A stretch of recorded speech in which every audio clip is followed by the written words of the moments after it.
salue dans le précieux nom de notre Seigneur Jésus. Je voudrais aujourd'hui nous inviter à être vrais. La parole de Dieu nous révèle que Jésus-Christ, Dieu, est la vérité. Et la parole de Dieu est la vérité. Et la parole de Dieu est Dieu, donc la vérité est Dieu. L'un des commandements les plus importants nous demande de ne pas mentir, de ne pas faire de faux témoignages.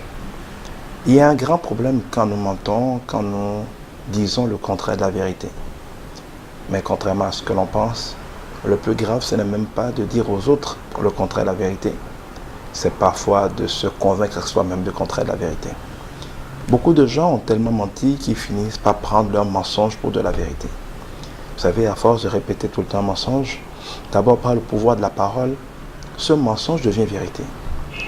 Si tu n'as perdu aucun parent et que tu dis tous les jours aux gens que tu as perdu un oncle, une tante, un grand-père, une grand-mère, parce que tu veux t'opposer à la maison en prétendant que tu es parti à l'enterrement, c'est que tu es un assassin.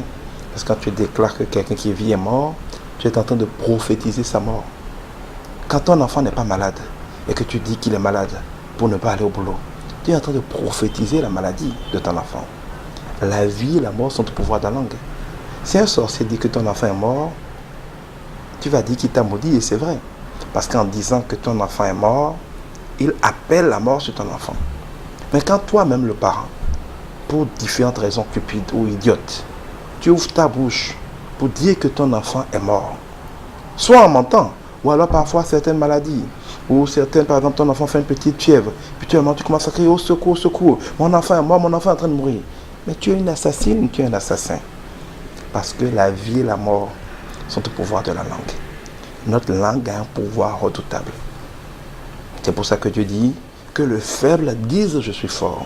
Même quand tu te sens faible, Dieu ne t'autorise pas à dire je suis faible.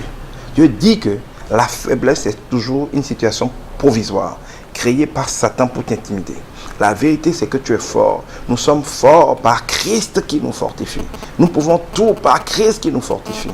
Donc quand tu sens la situation anormale du diable, tu dois pouvoir ouvrir ta bouche et déclarer la vérité. En déclarant la vérité, tu invoques la vérité et la vérité se manifestera. Quand nous parlons souvent, nous avons tellement menti nous-mêmes, nous avons tellement accepté des mensonges que nous finissons par prendre nous-mêmes nos mensonges pour la vérité. Tu es paresseux, tu n'arrives pas à travailler, tu ne sais pas te battre dans la vie, tu te fais chasser de tous les emplois qu'on te donne parce que tu es malhonnête. Et conclusion, tu es à la maison. Et quand tu veux prier, tu dis à Dieu, Seigneur, je n'ai pas d'emploi parce que les temps sont difficiles, il n'y a pas d'argent dans le pays, les patrons sont mauvais. Tu dis une série de choses qui ont l'air très très vraies. Mais en fait, c'est des mensonges. La vérité, c'est que tu es un paresseux. Et que quand le travail est difficile, quand on t'oblige à avoir des résultats, tu fuis. On dit par exemple que maintenant, il n'y a pas d'emploi, c'est faux.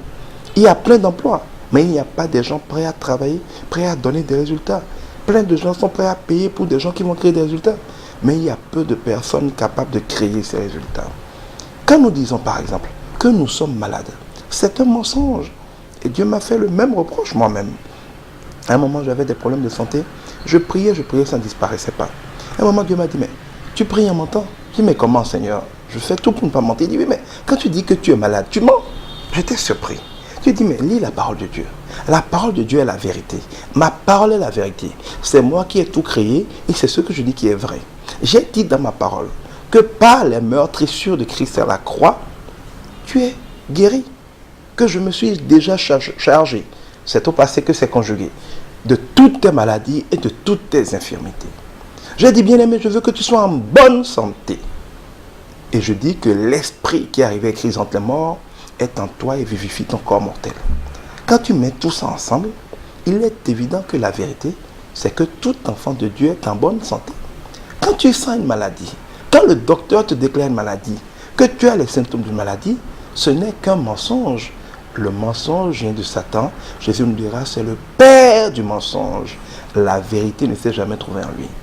Beaucoup de docteurs, beaucoup de scientifiques, et nos propres yeux, nos oreilles, nos sens spirituels, ou plutôt nos sens charnels, sont des outils par lesquels Satan, en prince de lumière, en ange de lumière, c'est-à-dire professionnel des effets spéciaux, Satan est un metteur en scène.